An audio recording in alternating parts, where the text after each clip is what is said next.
This is a new day. This is a new day full of sound and light and expectation. This day has been waiting for you. This day has been waiting especially for you, to embrace you, to guide you. This day has been waiting with open arms just for you. This is the day we have been given. Let's not waste it. Come now and let us worship together. Welcome, everybody. My name is Reverend Joseph Boyd. I welcome you live at about 11:05 Eastern Standard Time to 1105 Elm Street here in Youngstown, Ohio, one of the best cities in the world. I welcome all of our friends and members and visitors in the Mahoning County, Trumbull County area. I welcome all our friends and visitors in Pennsylvania, in Meadville, in Hermitage, other townships. I welcome all our viewers from across the nation who may be viewing us this morning from California, South Carolina, Colorado, New York City. For those who are watching what is happening in America from beyond America, I especially welcome you, those of you who may be viewing us from Brazil, the Dominican Republic, Europe, and many other countries. Welcome into this sacred space, this virtual space that we are creating and co-creating together. For over a century, this church has often stood with the marginalized in the north side of Youngstown, and now that mission is out into the world, hopefully to inspire you in your own local communities. We have waved a rainbow flag outside our sanctuary to signify this place as a sanctuary for any persons who identify as LGBTQ+, and we are so grateful that Pope Francis has affirmed that for his community very recently. We have put a Black Lives Matter banner on the face of our church to remind ourselves as a community and all of us that racism and systems that support racism must transform if we are to become the beloved community. We have a number of activities happening at this church besides Sunday morning service, and we welcome you into those activities. If you have any children who are under the age of 15 years old, there is a link down below in the chat box where they can meet up with people of the same age to discuss really important issues amongst themselves and to form a community through virtual space. We are grateful for the Kent Unitarian Universalist congregation in Kent, Ohio, that has merged their religious education program virtually with ours. So if you have any children 15 and younger, there's a link for them that starts at 11:30 a.m. Eastern Standard Time. So if you have a separate device, you're welcome to watch the service while they talk with people of their own age. And then also at noon, there's going to be a religious education class for those who are 15 to 18, so high school age, and they can click on that. Again, that's at noon today, and you just follow the link in the chat box.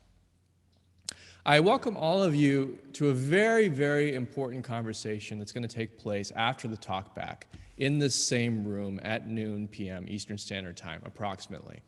It's going to be a discussion on the 8th principle. For those who are unfamiliar with Unitarian Universalism, we don't have a creed at this church or a set of beliefs, but what we do have are principles that guide how we act with one another. And right now, during the uprising of the Black Lives Matter movement that has really spread globally, the rampant protests and the rampant awareness of how racism is just so entrenched in our cultures, there is a movement right now within our faith and within our denomination to introduce the 8th principle. So I'm going to read that for you, what that is.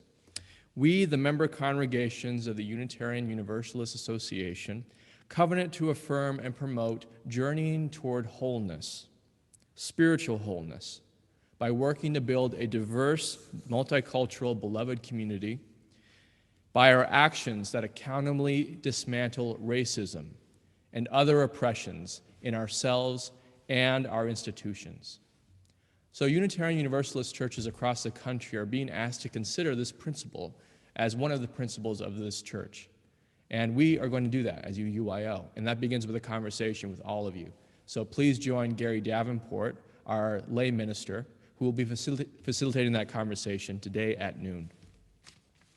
I also wanted to share with you a bit about what I've been doing this week. Some of you may have seen the weekly update, but for those who didn't, I've been asked to be a peacekeeper at the polls locally here in Northeast Ohio.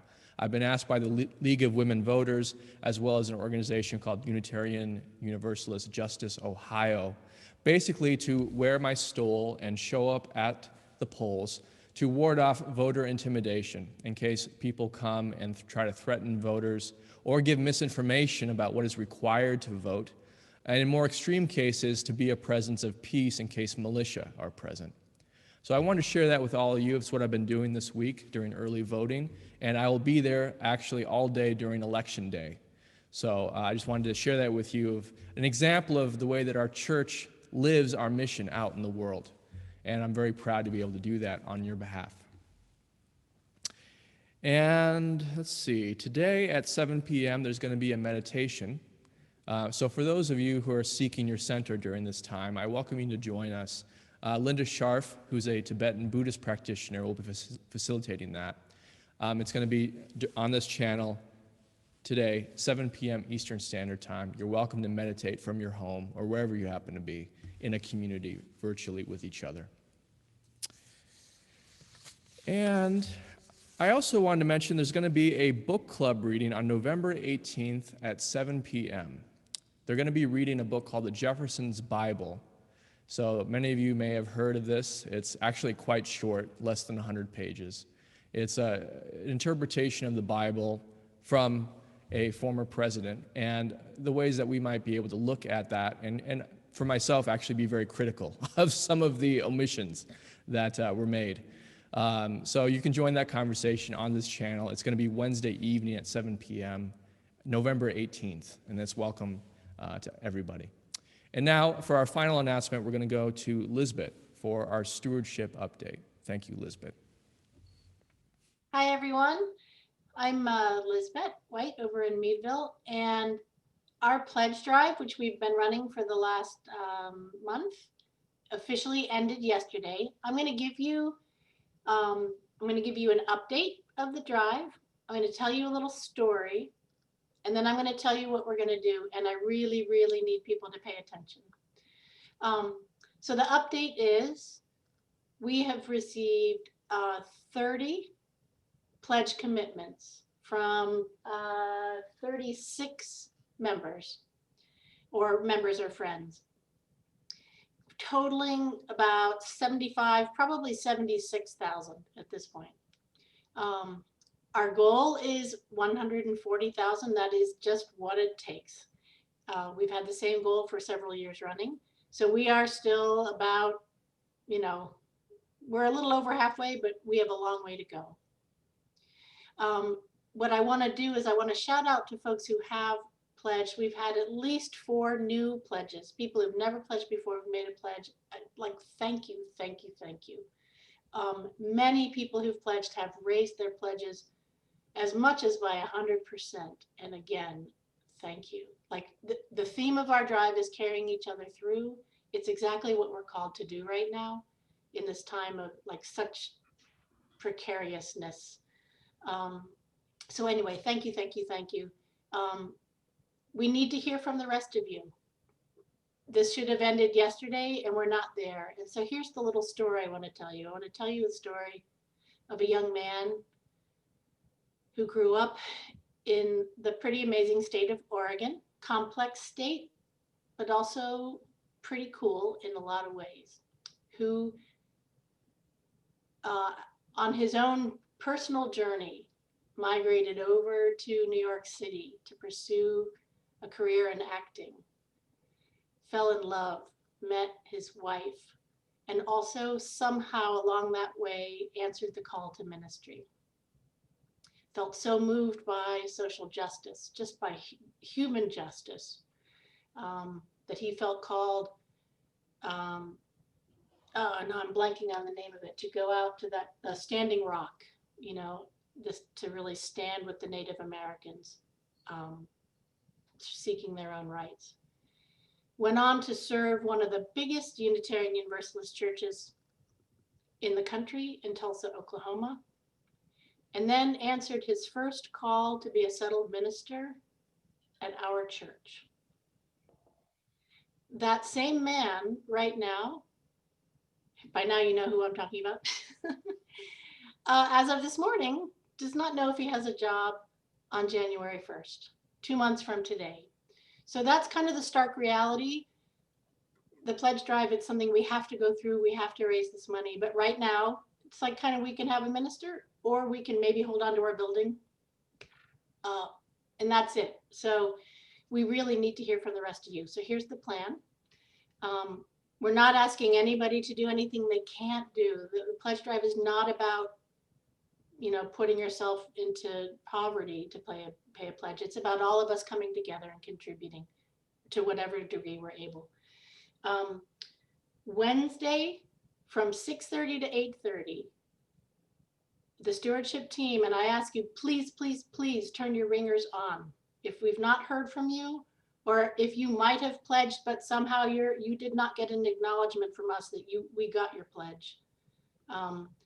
We're going to call the folks on the stewardship team are going to call everybody, and we're going to help you walk through the form that night, because Thursday is the board meeting. Thursday, the board starts figuring out what do we do for 2021 with, you know, just over half of our budget. So I know we can do this. We've done it every year. We can rally. This is a crazy year. It's a difficult year. Some people are experiencing extreme hardship. Others are rallying, but we need others. We need to hear from the rest of you. So please, this Wednesday, which is what, the 4th, we're giving you election day off. We're all tired of phone calls and texts. But Wednesday between 6:30 and 8:30, please turn your ringers on so we can reach you. We need to do this. We can't come find you physically. We can't come find you at coffee hour. We can do this. Bless you and thank you. And I love this church.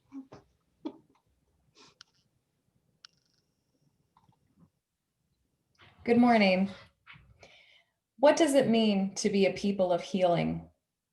To look back over the past 4 years, the past 8 months, the past 2 weeks, and to just scratch the surface of this impossible question makes this an impossible question to broach. To be a people of healing has felt like a Sisyphean task in this era. But over the last several months, I have come to know that being a people of healing begins with tending to our own wounds, not only as a kind and loving gesture toward ourselves, but also as a means of healing others. Having an awareness of our own wounds and how they impact others is essential to both individual and collective healing, a healing of which our nation is in dire need. I have often heard trauma compared to a festering wound. If we let this wound fester within ourselves, it seeps out and infects others, becomes a contagion, and contagion in all its myriad forms can certainly use mitigation stat. Speaking of mitigation, the following poem by Nikki Grimes, published this past summer, speaks to our need for healing. You Still Dream. Here, poem meets prayer. We are exceedingly comfortable with posturing and self-defense that masquerade as apology. But what's needed in this moment is unmixed confession of our nation's sin, deep and indefensible. Now I lay me down to sleep, must make way for something more muscular. Sackcloth and ashes, prayer and fasting, naked prostration. Daniel understood radical repentance begins with this unvarnished profession. You are righteous and we are not. Please heal our nation, cleanse our stubborn hearts, show each of us what part to play. Broken as Judah and Jerusalem, we cry and come bending our will toward the good you dream for us still, no matter our sin, no matter what skin we're in. So as we continue to march through the uncertainty of the pandemic, while perched on the precipice of such a consequential election, we light this chalice to remember to tend to ourselves and others through a lens of healing so that we all may benefit.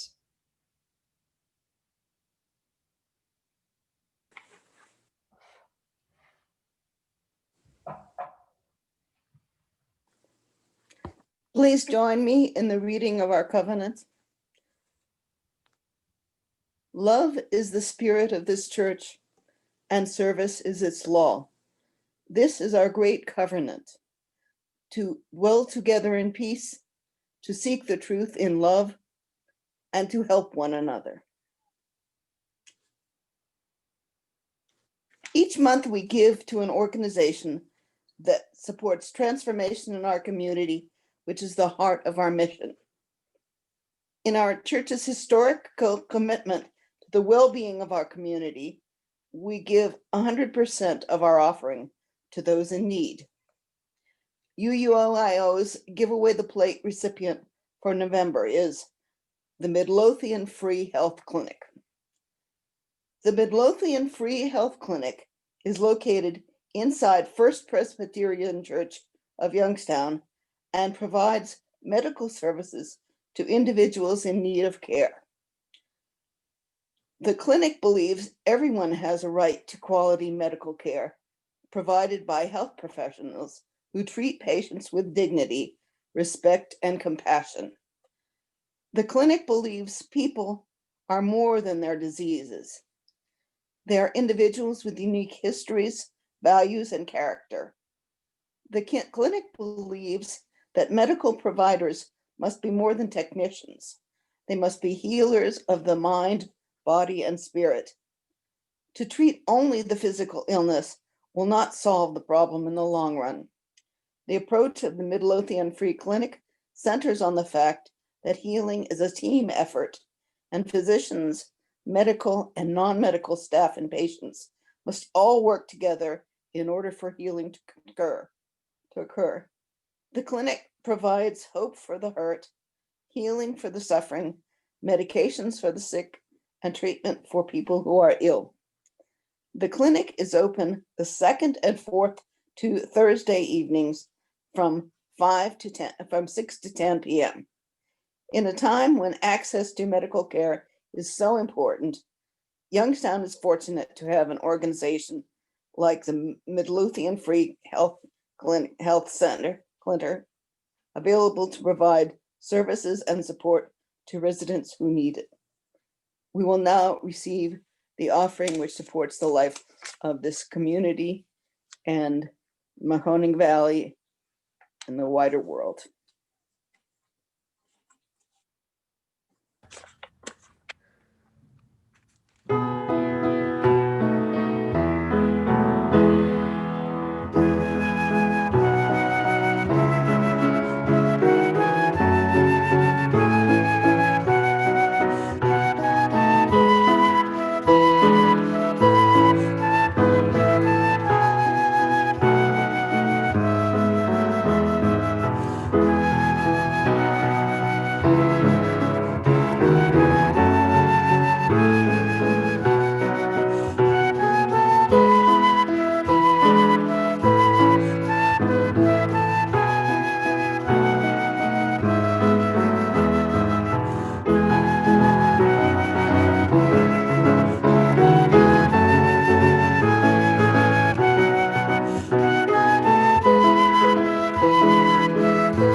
Please join me in a time of meditation.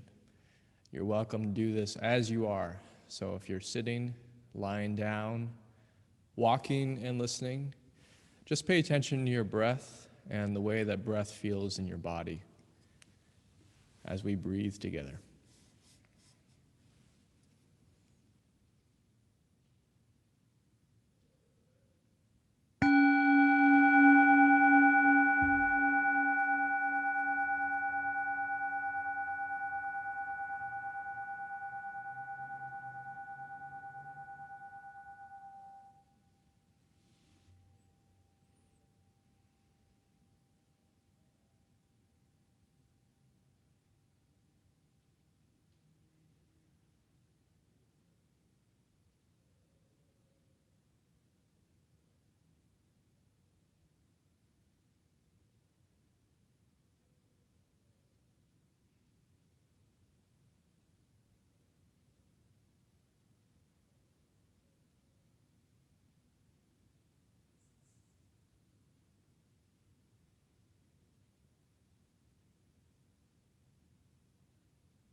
If there is to be peace in the world, Nations. if there is to be peace in the nations, There must be peace in the cities. if there is to be peace in the cities, There must be peace between neighbors. if there is to be peace between neighbors, There must be peace in the home. if there is to be peace in the home, There must be peace in the heart. If there is to be peace in the world, there must be peace in the nations. if there is to be peace in the nations, There must be peace in the cities. if there is to be peace in the cities, There must be peace between neighbors. if there is to be peace between neighbors, There must be peace in the home. if there is to be peace in the home, There must be peace in the heart.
Becoming increasingly easy for many to imagine the worst possible case scenario.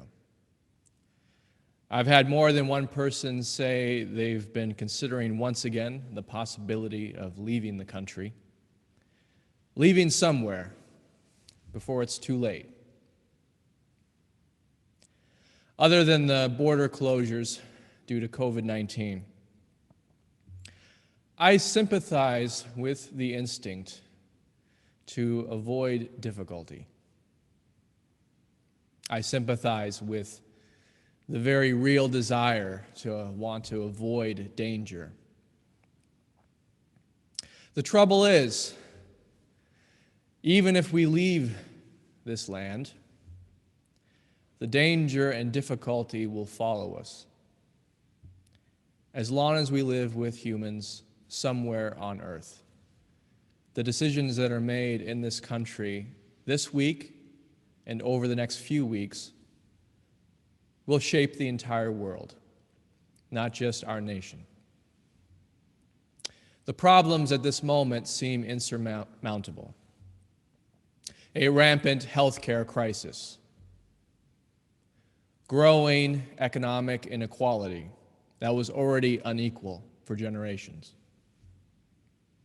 a delayed and possibly contested election, wildfires that are out of control, and the growing escalation of violence on our streets, due in large part to racism by police, racism by our justice system, racism by every single branch of government, both in representation and in action. I sympathize with the instinct to want to escape all of this.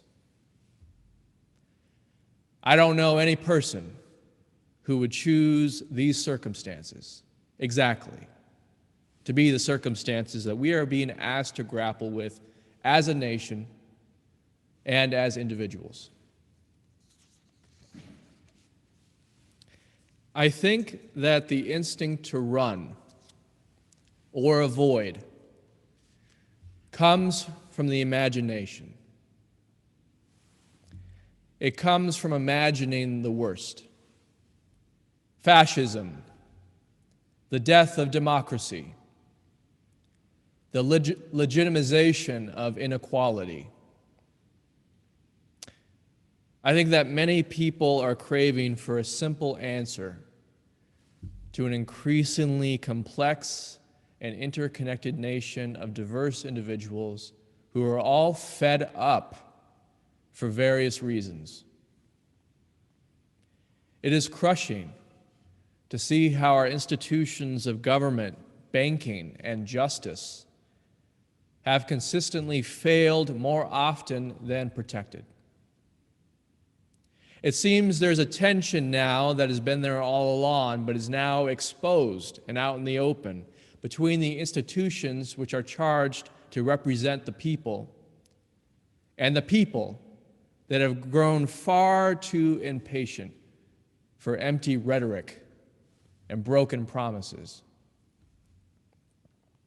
These broken promises, half-hearted attempts at justice and equality, cuts through the very fabric of our communities. Every single community. Black communities, people of color, the rural working class, and the ever-increasing disappearance of the now almost mythic middle class. We are a nation of people so fed up and angry. And angry, fed up people tend to act impulsively and aggressively. That aggression may be expressed through social media, in words. It can be expressed out in the streets. It can be expressed in the privacy of our homes with our loved ones and close friends. Yet, are we fed up enough? Are we fed up enough? That is the question that haunts me at night. I see in the streets the potent reaction to being fed up, mobilizing mass numbers of people consistently, day after day, to pressure politicians. We see the diminishing power of party affiliations of any kind. And yet we see at the same time people who are showing up with their bodies as well as their ideals. We see people showing up to speak truth to power, power to the people, a power that is innate, especially for those who are black, living in a country that has consistently worked to disempower them in every single generation. But our history is also full of resistors, those who put their body as well as their ideals in the fire of the moment that they found themselves in. Recently, we honored the passing of Congressman John Lewis, who on his deathbed told the youth to get into good trouble for the sake of themselves and for the sake of this nation. A week before he died, he asked to go to Black Lives Matter Plaza in Washington, D.C., just so he could feel what he said was the true spirit of our people. We have had those who have worked within the system, like Ruth Bader Ginsburg, who followed the command of Torah, which was in her office, in her chambers, a command that we also take seriously at this church. Justice, justice shall you pursue, that you may live and inherit the land. But those who work within the system are a small number of the total resistors we've had in this nation. We've had countless women like Ella Baker and Fannie Lou Hamer, who embodied during the civil rights a way for all of us to reconcile with our past and trek bravely into new territories of liberty. We've had countless women and men, many without famous names, who have resisted the dominant culture in the name of justice. Justice, the pursuit that is worth blood, sweat, and ideals. In our local community in Youngstown, activists like Alice and Stoughton Lind, activists that resisted war in Vietnam at great personal cost, people who defended business, who defended the people against business interests that decimated this fair city in Youngstown when the mills closed up and left the workers out in the cold. People who worked for many hours on behalf of those on death row to find greater dignity, mercy, and opportunity. Jennifer and I had dinner with Alice and Stoughton Lind at their home pre-pandemic, months and months ago. And Stoughton told me how he was influenced by Oscar Romero, a Jesuit priest in Central America who protected his congregation and community from militia while sharing a gospel of abundance and equality, especially for the poor. Romero shared a gospel of liberation, freedom from violence, oppression, and greed, and fear. Oppression and fear. Romero followed a path that he called accompaniment, accompanying the people in humility and learning from their stories and giving them encouragement and tools to chart their own destinies for themselves. I've talked with many who feel that all this requires way too much courage. I've talked with many who have said that that kind of living seems to take a lot of faith that most of us don't have. But the most common response I receive, which is fair, is that all this seems to take too much time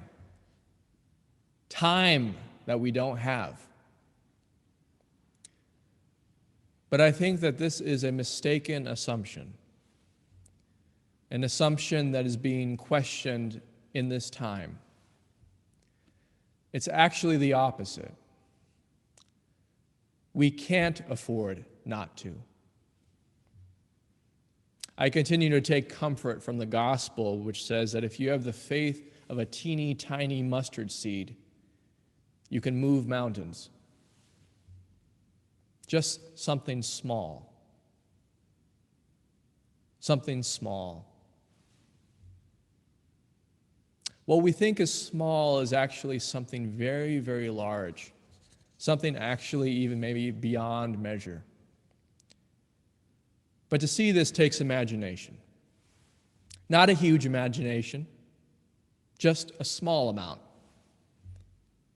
We are being trained to exercise our imagination daily, imagining doomsday scenarios and possibilities that startle us and understandably make us very afraid. We are being asked to imagine all these scenarios which make us feel helpless and immobile. We are being asked through the news and through various sources to imagine scenarios in which we may feel like we are bystanders, watching a movie that we're just waiting to get to the end of. Many, I think, feel in their own way now, after many months of protests and the increasing COVID-19 cases, a growing lack of agency to do anything that's truly lasting and meaningful. But it's there. It's there, waiting. If we can use our imagination to imagine the worst, I think we are capable of using our imagination to live into something better, freer, and more true. All the great resistors over time have shown that you must be that which you hope to realize, and that this is possible. We live as if each person has inherent worth and dignity. We live as if we are all interconnected and interdependent on one another. We live as if justice is real and waiting.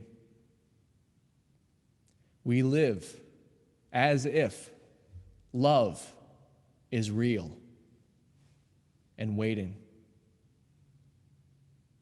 We wake up each day committed to inherit a land that is not a dollar amount or a piece of property, but a piece of our own soul, a piece that maybe we've forgotten long, long ago. We live as if our life and the lives of everyone actually matters, not just in words, but in deeds, in action. The path described that I've just shared with you is the path that we follow at this church. And this path is the path of reimagining America. Reimagining America does not skirt or cover up difficulty. It does the opposite.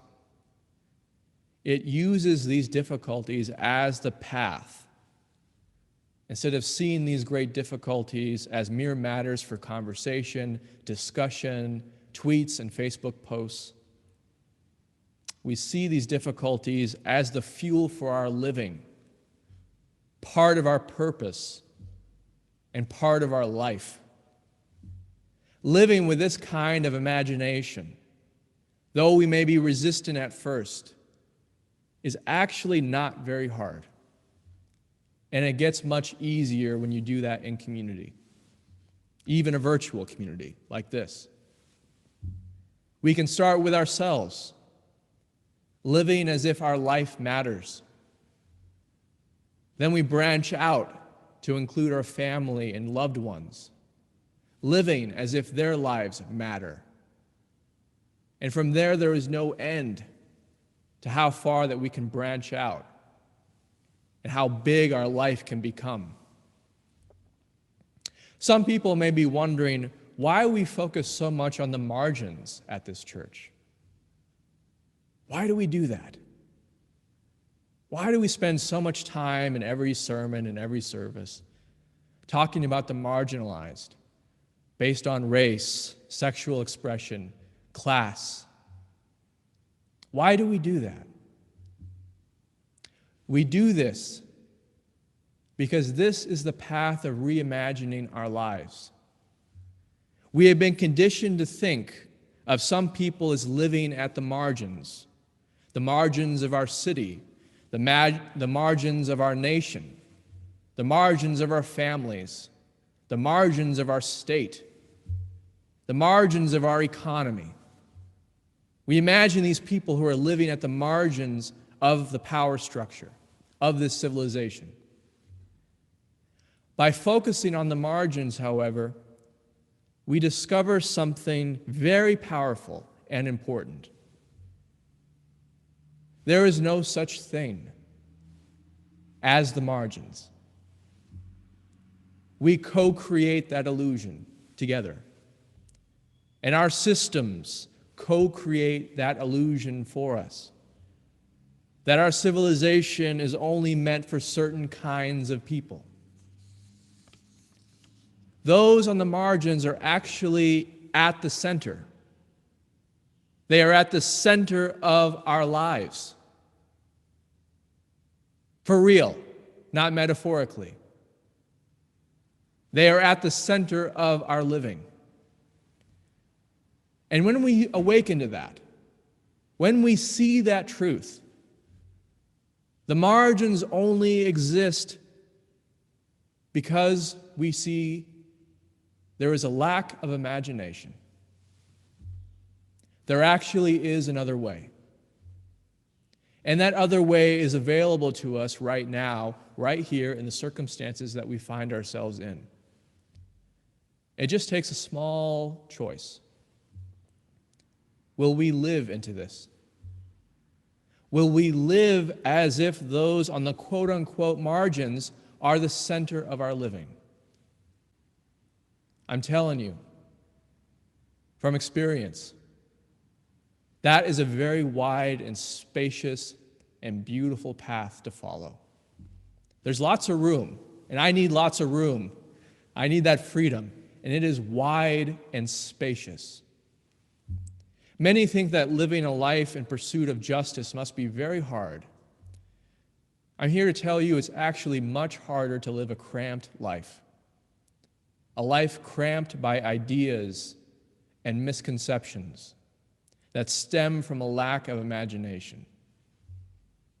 It's so much harder to live that way. A life in pursuit of justice is really a life in pursuit of liberation, a pursuit of freedom.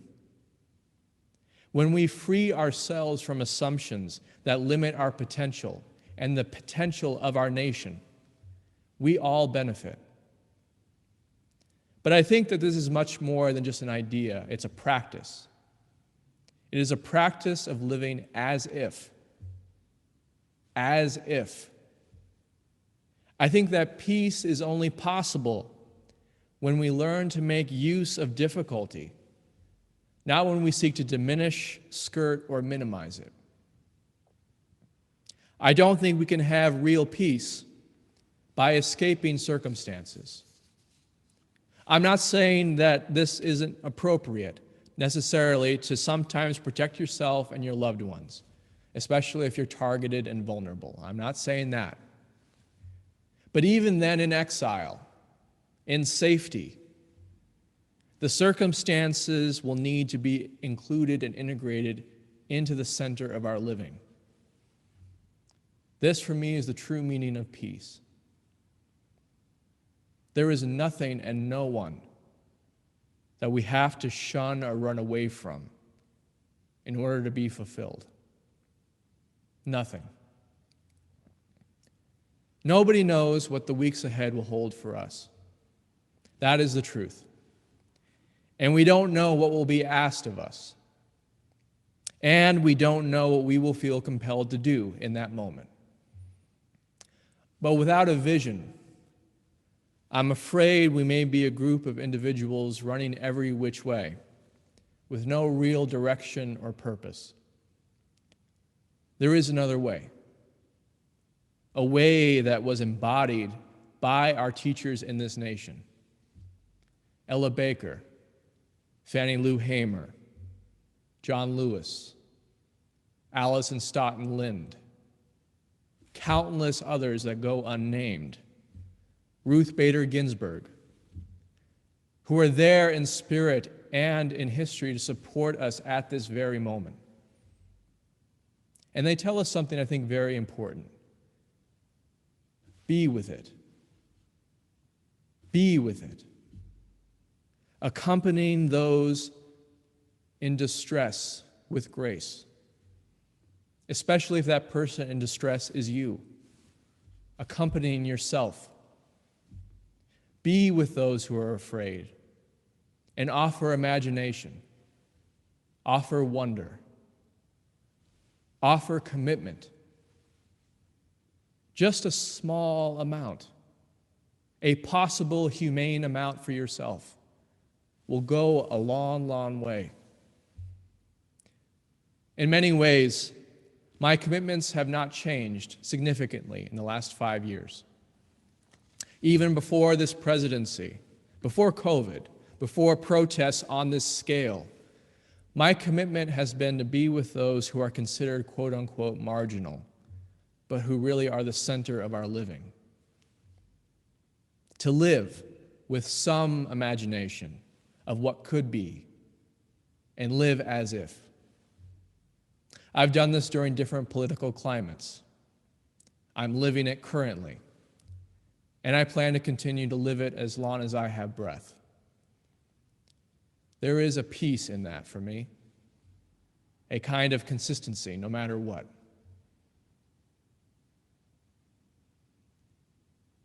It feels joyful. I didn't expect that. It feels mysterious. And it feels wondrous. When there is hatred, let us imagine peace and act as if. When there's fear and mourning, let us imagine comfort and kinship and live as if. I actually don't think it takes a large number of people to live this vision, to completely reimagine this nation. It's a reimagining that takes shape during our daily actions. Some small faith that somehow things could be better for those who are suffering, even if we don't know what that is. Not knowing is part of our path. We can live into this not knowing until we live our way into the answers. I think it is time that we as individuals and as a people live into a what if that isn't just plagued by fear and anxiety alone, but purpose and values. I think it's time that we reorient ourselves and reorient the way that we see everything. We can reimagine who we are, who we might be, and in that reimagining, find the true center of our living. Please pray with me. Spirit of love, we are grateful for the ability to be alive and breathe on November 1st, 2020. For those who are afraid during this time, may we offer peace, wishes of comfort and kinship. For those who are mourning and feel alone, may we offer community and reminders of our interconnection.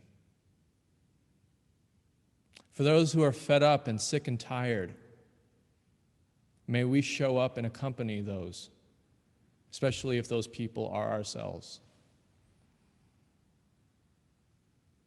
May we respect where we are at this moment, but not limit ourselves to just being how we are in this moment. Please give us the gift of imagination, even in small ways, to imagine a better future and live as if. All this we pray. Amen.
We extinguish this flame, but not the light of truth, the warmth of community, or the fire of commitment.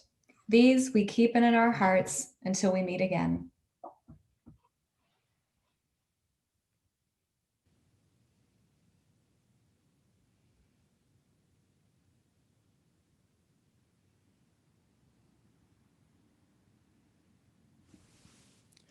As you depart, please remember the one great fact: